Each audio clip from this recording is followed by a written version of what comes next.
Hello again, everybody. This is Joe Larson and Chuck Schultz, and you're watching 5 Off, 5 On Racing Show.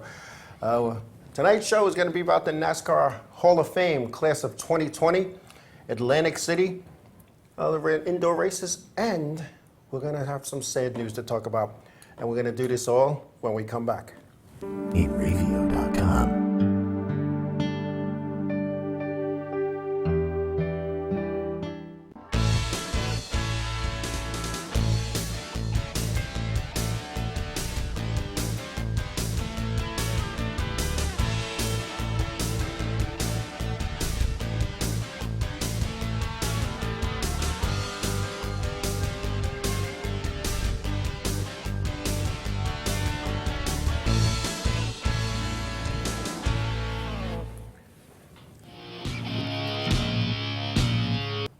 Hello again, everybody. Welcome back. Atlantic City. I've been going to the Atlantic City races, indoor races. Forever. On and off. Forever. It's been... Forever. Indoors. A lot of people says, how can they race indoors? It's pretty funky, I think. They do. They do, and it's a great show. They have the American Three-Quarter Midget Racing Association, cars that they call slingshots, and they have the champ carts. And these guys come from all up and down the coast, and it's just incredible. Incredible. Yeah. It's incredible.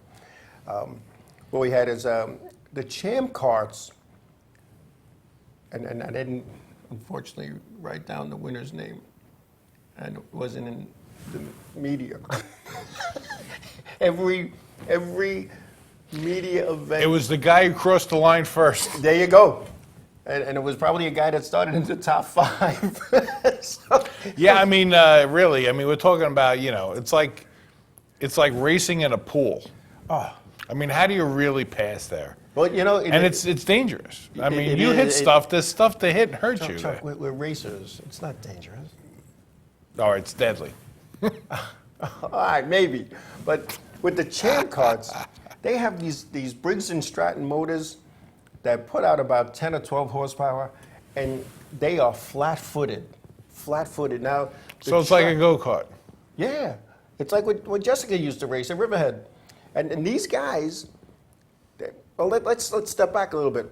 The track is a concrete, smooth floor. They bolt seats to that for concerts. Sure, right. They playing basketball on that. Yeah. They slept on a wood floor and they're playing And then basketball. what happens is, obviously it's a little slippery, so they pour Coke syrup on it. My tie Just looks to over. make it They pour Coke syrup on it, to make it sticky. and yeah. So during the Fan Fest, I'm walking around the track, and I stood in one spot, and And your you know, shoes came off. I'm talking to a person for like a long time, because I'm a little shy. I don't like talking to people, so I didn't know how to break away and say, gotta go. So I go, and next thing I know, my sock is in the Coke syrup because my shoe is still stuck on the ground.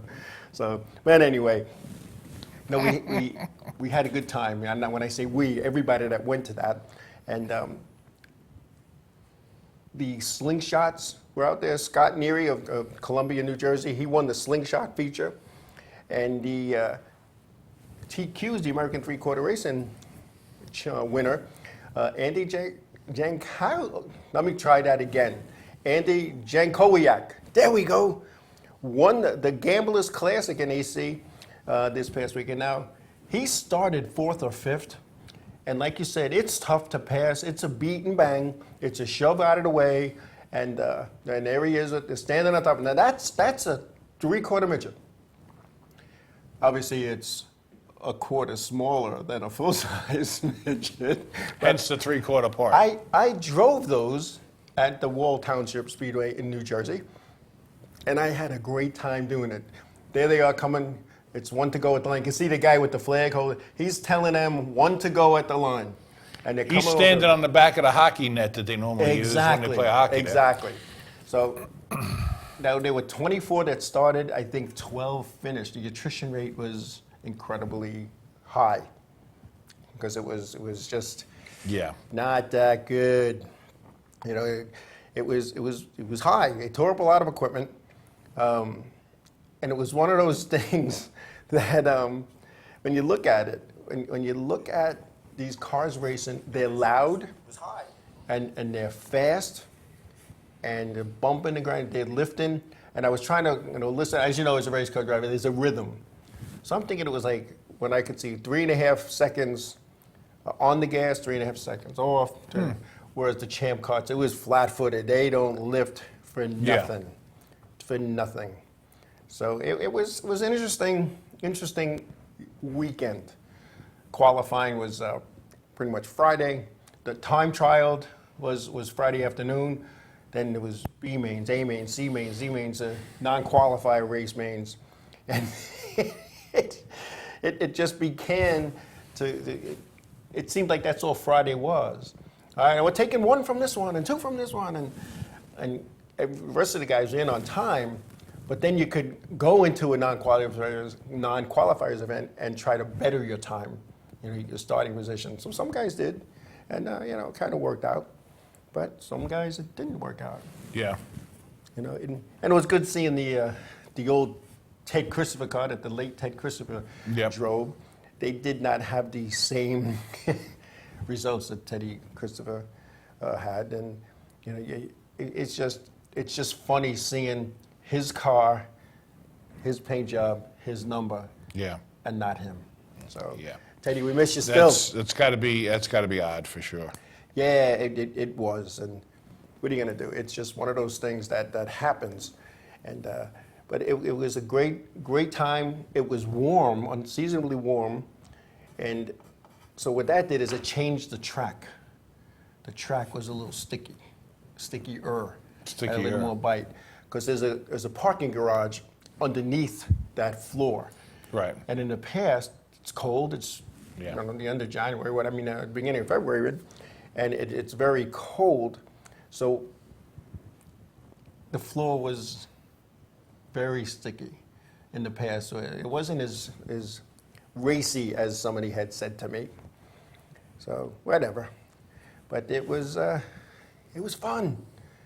It was fun. I like I said. I've been Well, you going know to what? that For races that have nothing to do, I guess that's really the only thing that they can make happen, right? I mean, ultimately. Yeah. What are they going to do? No, it's all good, and the next event will be February 21st and 22nd, I believe, or 20th and the 21st at the Cure Insurance Arena in Trenton, New Jersey, and then 2 weeks from then there'll be a. So they sure like these indoor races over there. Well, it's a series. It's a winter series.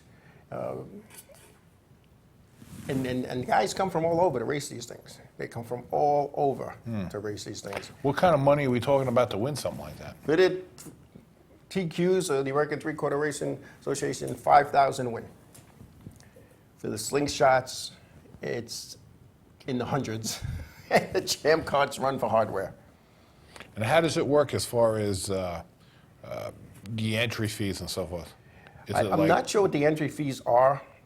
However, it's not free to enter, obviously, and there's pit fees involved, and you got to rent a room. You're not like going home and back. You got to get a room at a hotel, and you're in Atlantic City.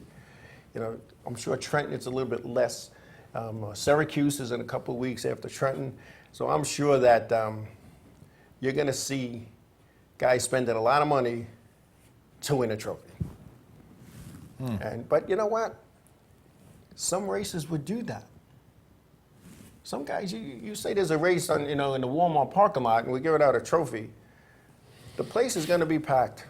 Right, you're giving out a trophy, exactly. Giving out a trophy, And the only trophies I ever got in racing was I had the most spectacular accident in 1996, and you won a race and didn't get a trophy. I won a race and didn't get a trophy. I got a hat. Got a hat. Yeah. Oh, the good old days. The good old days. But anyway, and I know we got some people chatting and talking and whatnot. How many of you folks have been to these races? I mean, And won a hat. I saw on social media a guy was complaining. He went once. There was a lot of cautions, and they tore up a lot of equipment. So the race was horrible. He never won again. And Did he go as a competitor? No, he won as a fan, and he won as a fan, and he was complaining that how it was. And so somebody asked him how long ago it was, and he would say it was like in the 70s. That's like a lifetime ago. That's a long time ago. You know, it's a lifetime ago. And he went to which race? The indoor race? Yeah, the indoor races. Yeah, he was complaining how hard it was. You know? Wow. I just can't believe people sometimes. You know, what they say, if you have nothing to say, don't say nothing. Yeah, right. I'm thinking. But, Yeah, when you talk about the 70s, wow, it's amazing to think that's 50 years ago. But that's quite a while. I was old then. I've never been to the indoor races, to be honest. you I've gotta only go. seen. You have to go. You should have said something. I would have went with you. Yeah. I had tickets. How do I know that? What do I got? My crystal ball going on? Over Yeah, there? well, you know. And then it could have been like a show expense. We could have like interviewed people. There you go. You know. So what do you plan to do tonight? I plan to not bounce off this little tiny wall they got here. You're gonna bounce off this wall. Wind up in the cafeteria in the lobby of this hotel. Yeah. I did have the opportunity, though, to talk to Timmy, the natural Solomito, who is a fixture at these events as well.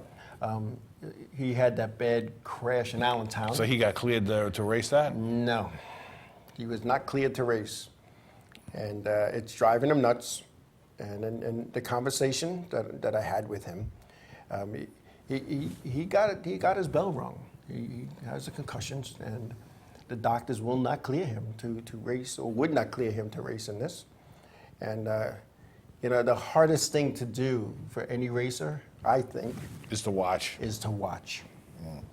And but we had a nice conversation. It was good to see him, but it was tough. And just listen to what he went through, and on his crash, and how parts of it he doesn't remember, and you know, just the things he was saying. And he even said to me, he goes, "Now I know how you felt back when you had your wreck." He goes, "I just watched it on YouTube." I said, "Yeah, it was kind of messed up." Yeah. I said, "It's 22 years later. It's 24 years later, and parts of me still hurt from that wreck." You know, and I was young then. I was young and in good shape. Yeah, well, we were talking about that before, and that's it. I mean, now you have a wreck, and you know, it could be life changing. Yeah. You know, and you know, not to bring this up, but I realized that when I was looking at my life insurance policy, they have a clause in there about motorsports racing. Racing is not covered. It's not covered. And not only that, but some of the benefits aren't covered as well, like, you know, your typical day-to-day benefits, hospital and so forth. I got to. If you're doing, you know, anything with a motorcycle, off-roading, or, you know, for the hell, just, you know, for, you know, S&S and any of that stuff, it's not covered.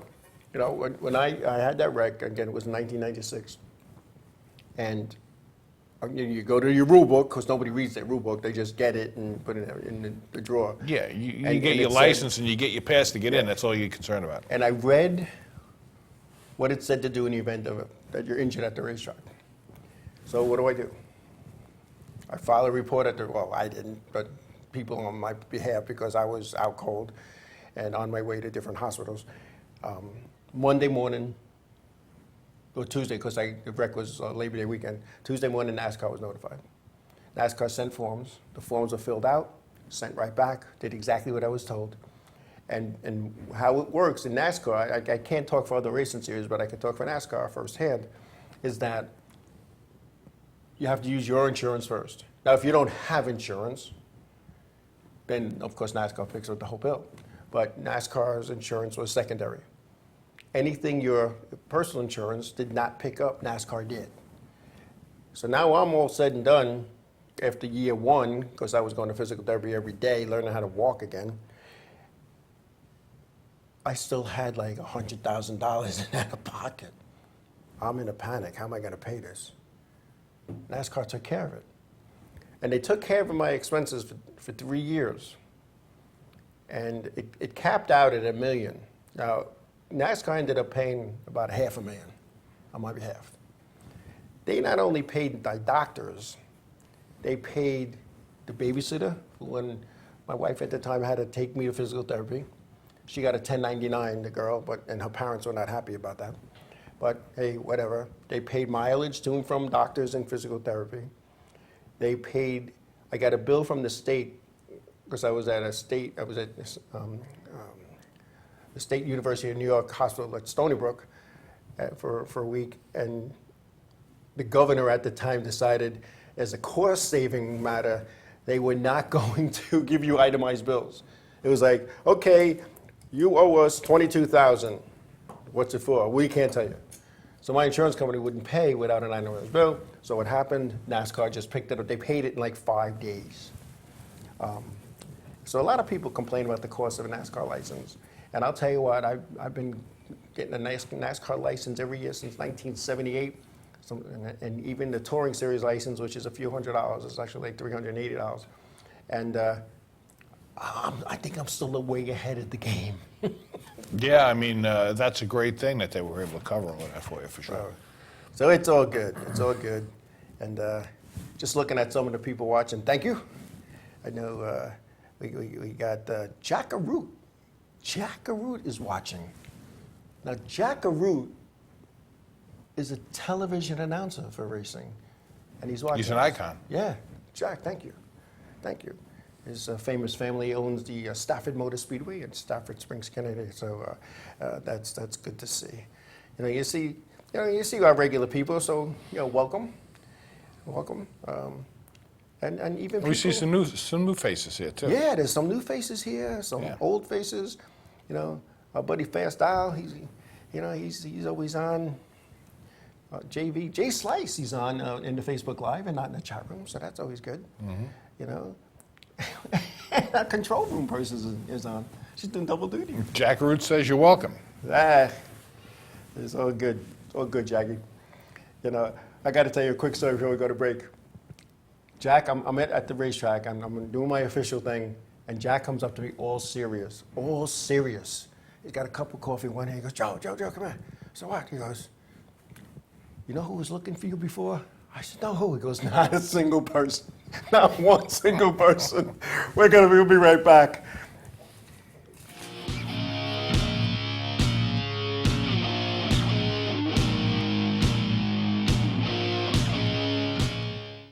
Hey, we're what's set oh, up. I said was gonna say what's up for some reason.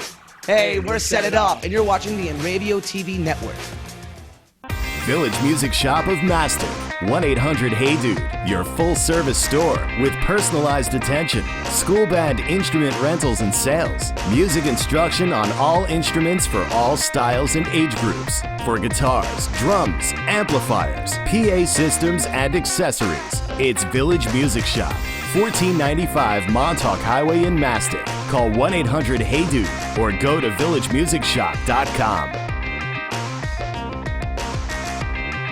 Hi there, this is Buddy from Less Than Jake, and you are listening to Inravio TV. You're probably watching it too.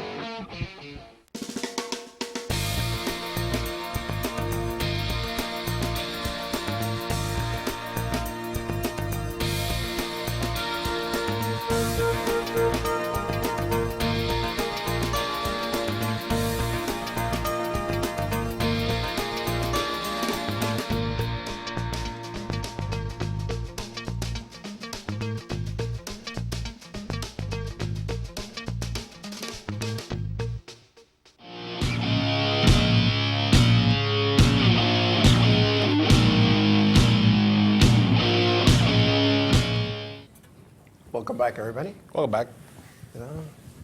Quiet between that commercial today. We were focused. We had a lot going Focused.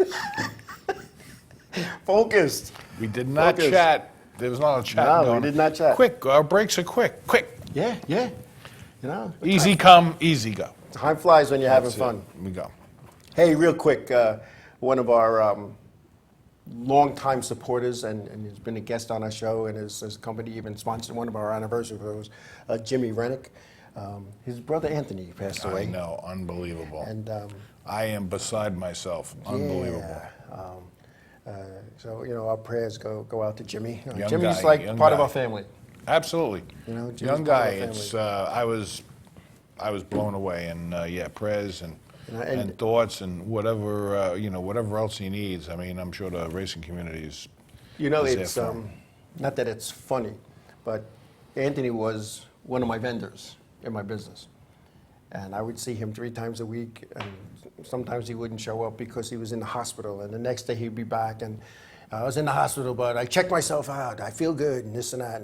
But you could see in his face he didn't. And I shared this with Jimmy. And you know, Anthony came to my store, and he was making his delivery. And so I go out to his truck. I says, "How you feeling?" He goes, "I got this. I got this." He goes, I said, "Do you?" And he goes, "Yeah." And he looked at me, and he had such a peaceful appearance because he had he died from a very painful cancer, and he had this peaceful appearance. And I said, "You sure?" And he goes, "Yeah." And he hugged me, did the kiss thing, and he goes, "It's all good, man. It's all good." The next day, he went in the hospital, went in a coma. 5 days later, he was gone. It was like he knew. He knew. And I walked away from him that day saying to myself, the next time I'm going to see him is at his services.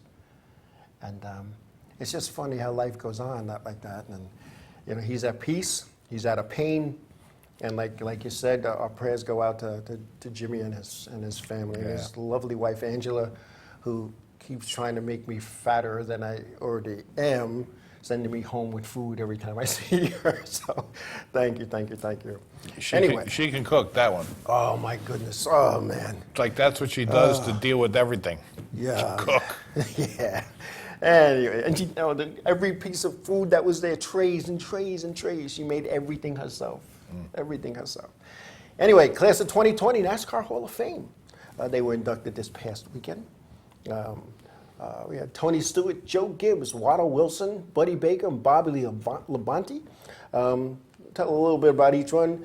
Tony Stewart, born May 20th, 1971. He's a young guy, Tony Stewart. You know, he appears older than he actually is. Nicknamed Smoke, started racing professionally in 1996. Coming out of Indy and NASCAR, he raced the Gander Outdoor Truck Series. He had 26 starts in Indy, 3 wins, 7 podium finishes. In Indy, it's first, second, third. Right. It's a podium finish. Otherwise, in NASCAR, it's a top 5, top 10. Yeah. He ran in the Truck Series from 96 to 2005. He ran basically a race a year, 5 years. In 5 years, he had 2 wins, 4 top 5s, 5 top 10s. He was in the Xfinity Series from 96 to 2013, 94 events, 11 wins, 30 top 5s, 41 top 10s. And then he ran his first NASCAR Cup race. It was the 1999 Daytona 500, and which he raced in Cup from 1999 to 2016. He had 618 starts with 49 wins, 187 top 5s, 308 top 10s, and 3 Cup championships, 2002, 2005, and 2011. Presently the owner of Stewart Haas Racing. He has won 2 championships, one as a driver-owner in 2011 and in 2014 with Kevin Harvick. Only driver in history, in racing history, to win a championship in both Indy and NASCAR. So that's pretty impressive. And he's in good company in that Hall of Fame there. Joe Gibbs, Coach Joe Gibbs, born, and I never knew this, he was born Joe Jackson Gibbs. Joe Jackson. Joe Jackson. November 25th, 1940, former NFL coach of the champion Washington Redskins in the NFL. He became a NASCAR team owner in 1992 with Dale Jarrett driving the Interstate Batteries car. Gibbs currently fields 4 teams in the NASCAR's top series. I remember when he started, it was very humble. Right? Yeah. Oh, yeah. Still is. Yep. Denny Hamlin, Kyle Busch, Martin Truex Jr., and Eric Jones. And he has 8 NASCAR championships. Quick story about Joe Gibbs. I was a guest of Sprint at a race at the New Hampshire Motor Speedway. And was talking with Joe Gibbs, and very humble man. And I went up to him. I said, I got a question for you, Coach. He said, go ahead. I said, you went into the owner of the Washington Redskins and said to him, I don't want to coach anymore. I'm stepping down. I'm going to go racing. He didn't know yet. How much did he laugh? Right? So he chuckled. I said, so my question is this. You shake hands with the man, you walk out, you're getting on the elevator. What was the first thing that went through your head? He said, what am I going to do now? Right. I'm committed. So somebody talked him into getting into NASCAR. And he so wasn't sure, and he brought his son, the late J.D. Gibbs, into the fold, and they built a successful program from the get-go. Because, in my opinion, a winner is going to win no matter what they're doing. He was a winning football coach, he was a winning college coach, he was a winning NASCAR team owner. And he is very deserving of being in the NASCAR's Hall of Fame, class of 2020. Very humble man, very, very spiritual and religious man. And I'm going to throw a real quick story about Joe Gibbs. We all know my cousin Freddie Kraft is a spotter for Richard Petty Motorsports. Right. Freddie started as a spotter here at home on Long Island, that is local racetrack, spotting for whoever. Spotting for the Enduros on a Sunday. Exactly. Showing me how you could add laps and whatever. And he worked his way up. Tour type mods at Riverhead. Tour modifieds under Eddie and Connie Partridge when they had a tour modified. Then he went into the K&N series with Bubba Wallace. Jack Roush, Joe Gibbs is talking to Freddie about coming on board. Heard a lot about him. And he says to Freddie Kraft, he says, Fred, how long is your contract with that race team with Bubba Wallace? Fred goes, I don't have a contract. He goes, I'm offering you a deal, come work for us. Freddie goes, Mr. Gibbs, my word is my bond. And I made a pact with Bubba Wallace and his team owner to be his spotter. I can't just walk away. Joe Gibbs says, I respect that. Jack Roush is looking for a driver, brings Bubba Wallace in to drive the truck. Joe Gibbs says, you might want to bring a spotter along too. The kid will never do anything bad. The kid is a man of his word. I'm calling him a kid because to me he's a kid. He'll be 50, right. He'll still be a kid. Right. And because of that one conversation that he had with Joe Gibbs went to bat for him with Jack Roush. That's the kind of man Joe Gibbs is. Nice. Little known story that a lot of people don't know. I just know it because Freddie told me. Who else? Water Wilson. Water Wilson, former NASCAR Cup crew chief and engine builder, winning crew chief of the 1980, 1983, and 1984 Daytona 500, was engine builder or crew chief for Holman Moody, Harry Ranier, and Hendrick Motorsports. He was born in December 29, 1936. He started building engines for Holman Moody in the early 60s. He has 109 wins as an engine builder, 3 championships, 2 with David Pearson in 68 and 69, and with Benny Parsons in 1973. The late Benny Parsons, who his first championship was in a figure 8 car down south. And we got Buddy Baker. Buddy Baker, Elsie Wiley Buddy Baker, born January 25th, 1941. Unfortunately passed away August 10, 2015. He won the 1980 Daytona 500. Baker is one of 9 drivers in NASCAR's history, which dates back to 1948, to win the Grand Slam of NASCAR by winning the sport's 4 majors, which is the Daytona 500, the Aaron's 499 at Talladega, Coca-Cola 600 at Charlotte, and the Southern 500 in Darlington. He was generally a part-time driver. Buddy Baker did not run a full season. In his career, he only ran 3 seasons every race. And he was also the first driver to exceed the 200-mile-per-hour barrier, which was unheard of back then for a stock That was with car. I think with the Super Bee, right? Yes. When they came out with the Super Bee and he had the wing. Yes. And there was nothing that could touch that car. Nothing. And the follower was Bobby Labonte, born May 8, 1964. He's younger than us. No, he's younger than me. The 22 car, Maxwell House. Do-do-do-do-do. He was the 2000 Cup Series champion, the 1991 Xfinity Series champion. He has 729 career Cup Series starts from 1991 to 2016. He has 21 wins, 203 top tens, and he also ran the Xfinity Series with 203 races from 1982 to 2016, and is currently involved with the NASCAR Euro, helping those guys out over there. Little known fact about Bobby Labonte, he's the first driver to win both the Xfinity title, which he did in 1991, and the Cup title in the year 2000. So not a lot of people were doing that kind of thing back then, because they ran one series and they focused on that. You didn't see a lot of double duty back then. Right.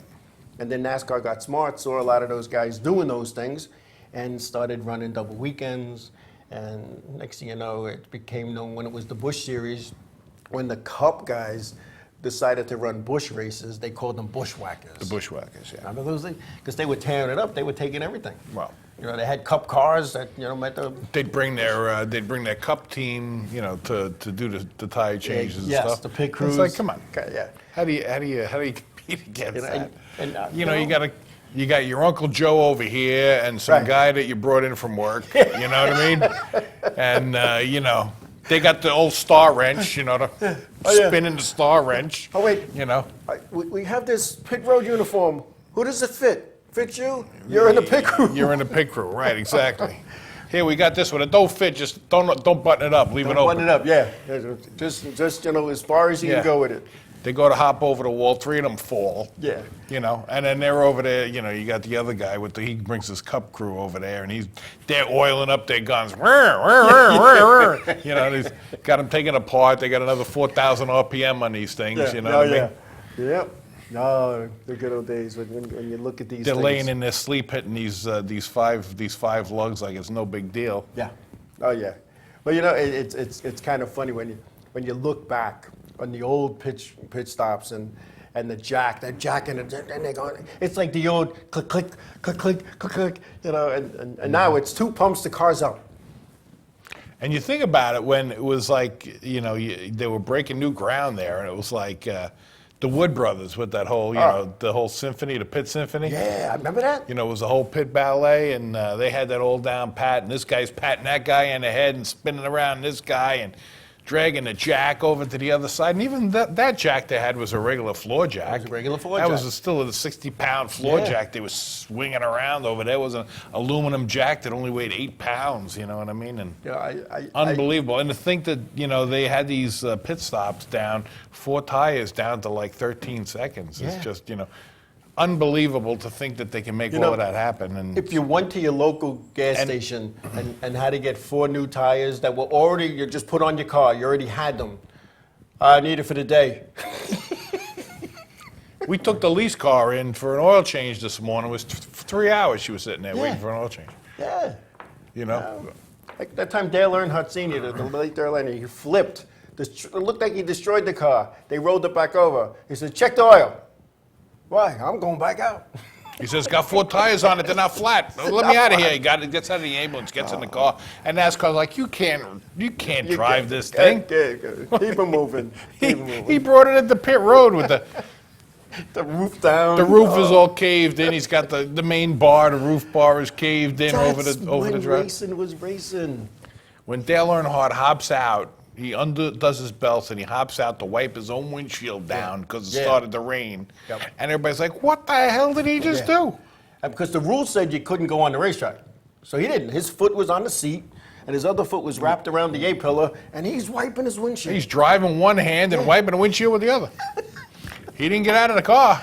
Well, I guess he did get out of the car. Yeah, but no, his foot was in the seat. And that's yet to be determined. Well, yeah. But they didn't have a pit crew back then. They probably didn't have a piece of paper towel to wipe the windshield. They didn't have that kind of technology. This is what I'm wondering. Where did he have a roll of paper towels on the dashboard? That was Where probably. did he get that? Maybe he had the Richard Petty towel that he had in his mouth. That was, Oh, yeah. Oh, it's so good. Hey, we got, before we go to break, we got some people in. I don't ever really, Jim Kelly, James Kelly, he was a guest on our show, so welcome. Yeah. Mike Nuzzi, I saw Mike Nuzzi at the Atlantic City races. He was sitting in the old man section with Freddie Lamack, former figure eight driver. And, is there a sign? Does it say old man section? it did. I'm sorry, Mike. It was the old man section where he was sitting. Now, wait a minute. What's the cutoff? Does it tell you between this age and this age? 10 you gotta years sit here? older than me is the old man Really? section. Oh, yeah. That's the balcony where the Muppet guys sit, so they can complain about everything, right? Yes. But hey, we're going to take a break. When we come back, we're going to just talk about some good stuff, and then we'll see where we're at when we come back.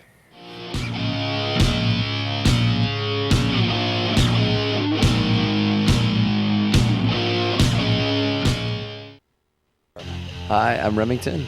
I'm Emerson. And I'm Sebastian. We're Palais Royale, and you're watching Inravio TV. There we go.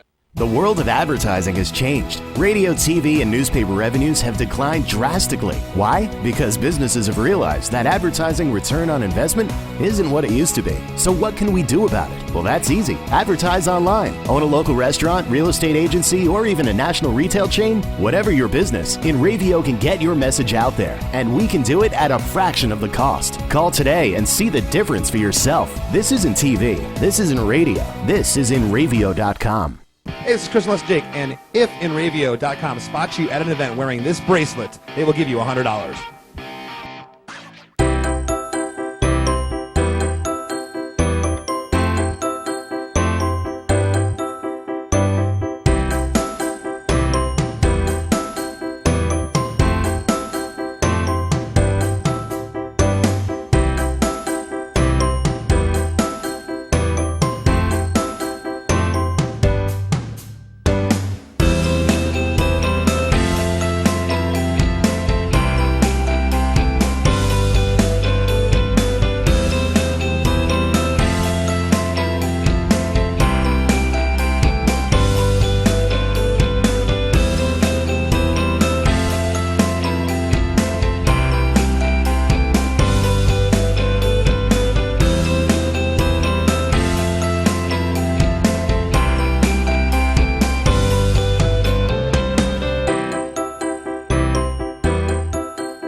Hi, this is Mike Jarecki from My Race News, and you're watching the Inravio TV network.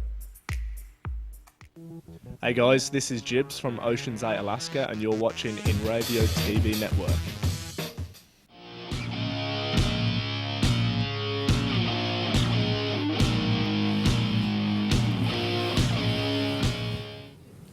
Welcome back. And we're back. So they're asking here, where do you get the bracelets? Well, we'll have some bracelets to give away. Joe's going to have a handful of them. But one other thing I want to bring up as well is the Paramount in Huntington, Long Island, New York. You can go to ParamountNY.com for more information on all the rest of their shows. But we have tickets to give away for 38 Special, right? 38 special. 38 Special, yeah. What do they got to do to win those tickets? Well, I'll tell you what, I'll do something right now. I mean, if somebody texts me right now, they put up on the chat here that they want tickets, we'll make sure that they get tickets. So the first 5 pairs of tickets we'll give away here. If not, then we'll do the rest on the website. You can go there and you can, Good deal. That's sign up on there. It's a good deal. So we'll give you guys first dibs because the email goes out tomorrow for people who win those tickets. So all right. We give you guys first dibs if you want 38 Special tickets. Now, of course, you got to get to the Huntington, Huntington, Long Island if you want to go. Right. If you're, I know you got Tom Maddox there. I see he's from, Thanks for watching, by the way. But he's out there in New Mexico. Yeah. Nancy Himes Johnson. She wants tickets. All right. I think she was the first on my. Okay, on my list. that's what I'm seeing here. But mine is not fast because I got one of those new phones. So mine's not super fast. God forbid we have any kind of super technology. See, this is what I went to the executive producer of our show and I said, for this Facebook Live, I need a better phone. And the next thing I know, it was there. Really? Don't you have connections? No. I went to the producer as well, and she wagged the tail at me and licked my face. Our producer is Sandy the Pomeranian, so. Oh, my goodness. Yes. So racing's starting at Daytona in 2 But weeks. I know, I can't believe it's already here already. I know. It's So if party you time. don't have your car ready for Daytona, you might as well get out to the garage and get going. Yeah, yeah. Because you only got 2 weeks left. Because because the Daytona 500 usually starts like at 12, 1 o'clock, something around their time. Yeah. And the race ends around 5. And when back in my racing days, I'd be watching the race all pumped up. We'd be eating and having adult cocktails and all afternoon watching the races. Yeah, and the race starts at like 1. Yeah. And by like 1:15, we're all sleeping We're in all the chairs. sleeping. And then The wives will wake us up probably around like, 4:45 after they got done watching something else. Like they got done watching a movie or something. No. And they say- change the channel. Wait, I was Yeah. watching that. No, they change the channel, they watch a movie, and then they wake us up at like, 30 to go. You got tires, you got fuel, 30 to go. Yeah. Get up, watch the end of the Yeah, race. go on. Yep. So when the race ends, then you go, I gotta get working, and you go out to your own garage or your shop, and you start working on your own car. You go out and you look at the car and you're like, you know what, tomorrow's another day. Tomorrow's in the next weekend. Because you're already groggy-eyed. You just woke up. Let me you call know? the guys, see what they're doing. Yeah, the good old You days. go out there with a sledgehammer, you beat the hell out of the car for a couple hours, and then you're ready to go. You light the torch, you get that smell going. That's it. Whatever. The good old Go out and days. smell the muffler, get the Cam 2 in your system there, and you get all pumped up, ready to go, and kill a couple of brain cells and whatever else you got going on. Yeah, But it's I look back in there, man. I found pictures of the old shop. You found pictures in my shop. Yeah. Did you notice you gave me that whole challenge thing? Yeah. Right. Did you notice I only put up 4 pictures? Yeah, why? Because I only have 4 pictures. From recent days? Yeah. For some reason, I can't find, I have thousands of pictures. You must have. I can't find these pictures. You had that photography police sponsor. I know. That's what I'm saying. I don't know how this worked out. So I'm thinking, this is a great challenge. And I'm looking through all my drives and stuff. I got nothing. Got nothing. So I'm in the garage. I mean, we got hit during I gotta Sandy. see what I got. We got hit during Sandy, so we Yeah. lost a whole bunch of stuff. But I'm in my garage digging through boxes. I'm in the attic digging through boxes. I find some. I got it. It's got to be in here with the sponsor stuff from back in the day. You know what I pulled out of there? A photo album had no racing in it at all. No racing. No racing. No. I got pictures. I don't know how this worked out. I mean, I had pictures of the shop from the loading dock, Damn, from me too. above, from below. It was your car, my my car, car, the jig, and the van. Right. That's I what I had the got. spray booth when we had the spray Yeah. booth there. I had the truck when we had the truck in there. I had the truck in the trailer. I mean, we had a huge shop. We did nothing but take pictures. Right. And this is back when you used to have to pay to get them developed. Yeah. This wasn't like, you had a phone going, Oh, no, we You had don't have that any other of that. camera. You took the picture, came out, and you had to go like Those are the pictures I took at the track. and you sign them for the You're little blowing on it. I signed it and giving them out. Oh, yeah, we had a good time. But now where the shop was is like a gas station, food thing. Oh, they ripped it down. It's gone. Gone. I remember Dennis from Oval Speed came there and he's like, this is like a dream shop. Yeah. He used to deliver to us. He used to come because he used to be on his way home. yeah, he'd So he'd pass bring, it. he'd bring the stuff by and drop it off. Oh, well. He's like, this shop is huge. He goes, this is the biggest shop I've ever seen. Oh, yeah, it's like a cup shop. Yeah, it was ridiculous. Oh, yeah. Cars, oh, my The game room. I love the game. Video games. We had it all. You click the thing in the back, there's a little thing. You Had a click, button in the front, so you just didn't have press to it, play. you click it. Just played. You just played. And then once I learned that, I went to arcades. Came to the little thing in the back, and my kids played for free. Oh, anyway. Things I told my kids. Oh, anyway. And on a more serious note, John Andretti. We all know John was fighting a battle with colon cancer. He lost his 3-year battle with colon cancer last Thursday at the age of 56. John, the son of Aldo, grew up racing in a racing family, and his uncle Mario became an international celebrity after winning the 1969 Indianapolis 500. He competed in NASCAR as a driver for Richard Petty. He drove Indy cars, and he also drove in USAC. He was the winner of the 1989 Rolex 24 as well. He was diagnosed in 2017. Once he was diagnosed, John Andretti campaigned around racetracks, anywhere he was going, to get checked.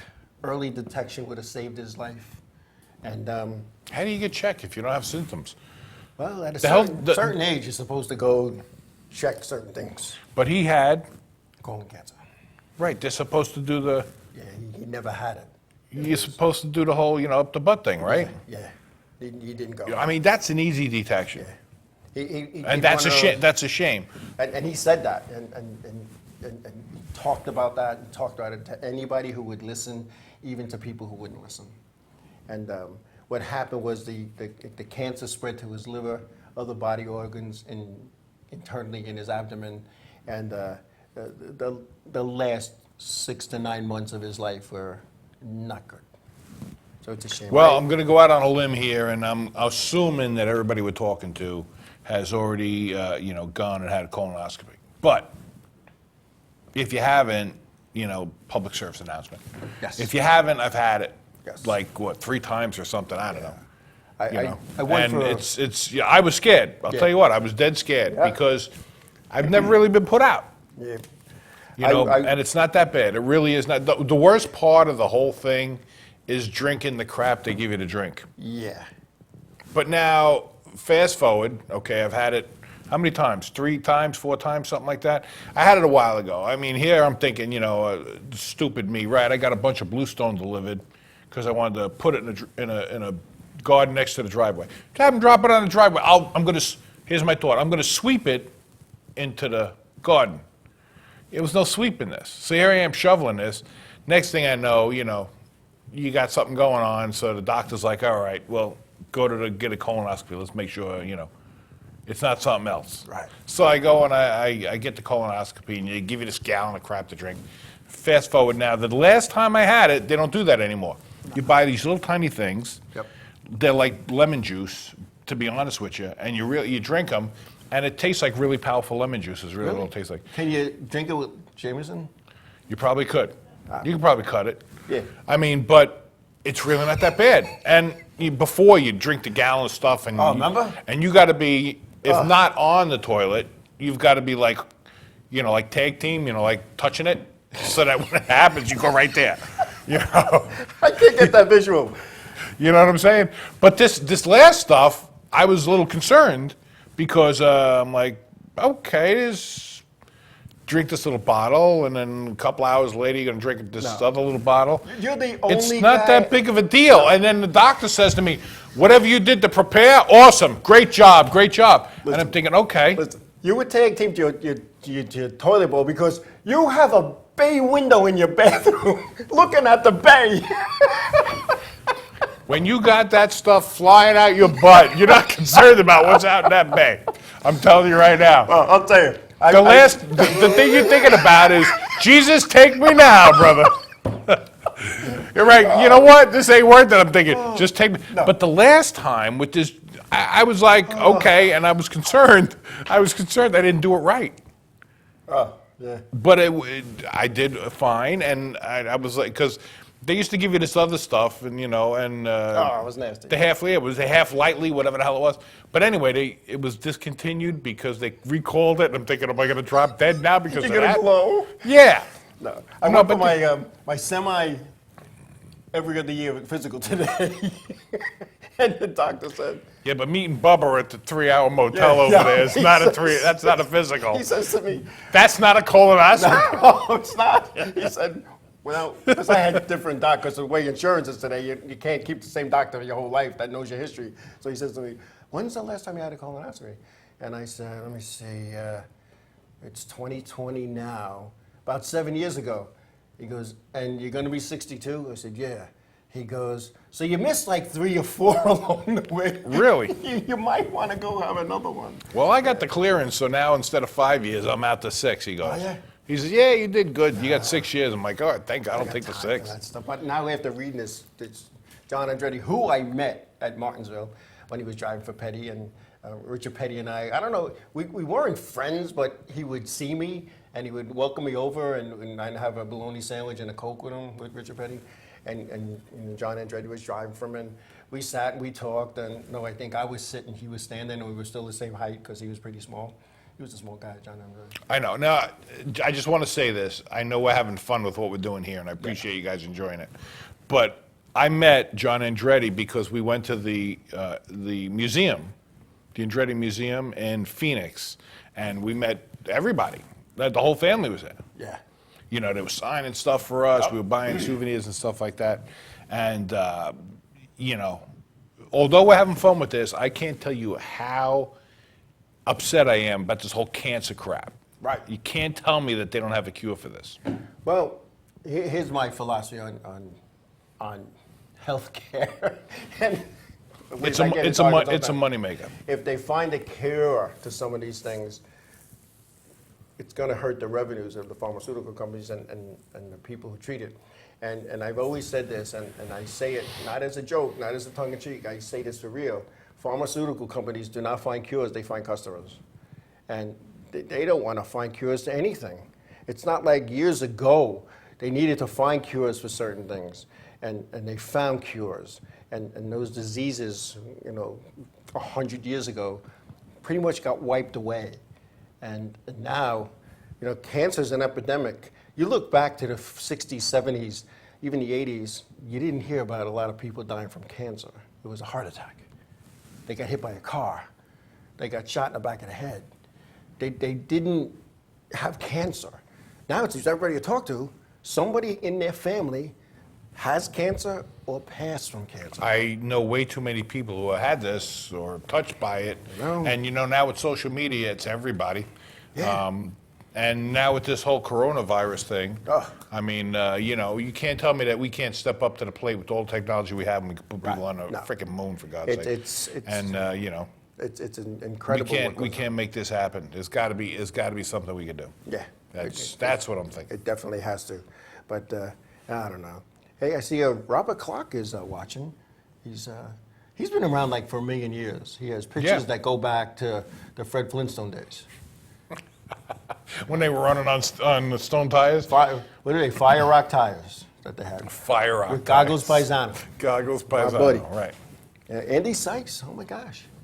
Hey, Andy, how you doing? He's like, you know, he's like a big guy in racing. He's watching our show. He's a legend. We got a lot of legends watching. We do. You know, we can't appreciate you guys enough. We appreciate everything that you do. And that's why we're trying to give back. So we got some winner already. Wait for the 38 special tickets. I think we still have some left. So if you want to, you know, if you can get to Huntington, Long Island, you want to see 38 special, hold on loosely, baby. Yeah. Just give us a text. We got Frontier has flights that fly into Islip, Long Island. There you go. You know, daily. So you know what? Good trip. I've done that. Because we fly into somewhere, watch a concert. We have viewers a lot of viewers from down in the South. We absolutely do. You know, like Andy Sykes down in the South. They're all over. Yeah, and Andy, you know, we got Tom Maddox is in New Mexico. Yeah.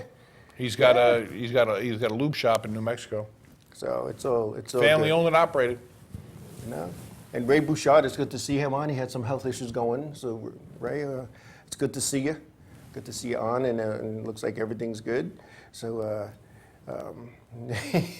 back in the old days, JV is going to be running his K&N Pro Series car at New Smyrna tonight. He's running, I believe. Nice. Yeah. Everybody's getting ready to run. It's that time of year, so everybody's getting back to it. Good. So it's all good. And that's what it's all about. You know, the idea is to have some fun. Yeah, and you know, that's what it's all about. It's hard. Racing's a hard thing. It's a labor of love. It really is. It is, and you know, I know back in the day when I first started, I didn't know what that guy was doing. And you know, you walk in the house all full of grease and muck and grime, and my mother would like, get those shoes off, and she wouldn't let me wash my clothes in the same washing machine with the other clothes. So I ended up just throwing them away sometimes, or just leaving them hanging in the garage, you know. When I started, I was laying on my back in the driveway working on the car.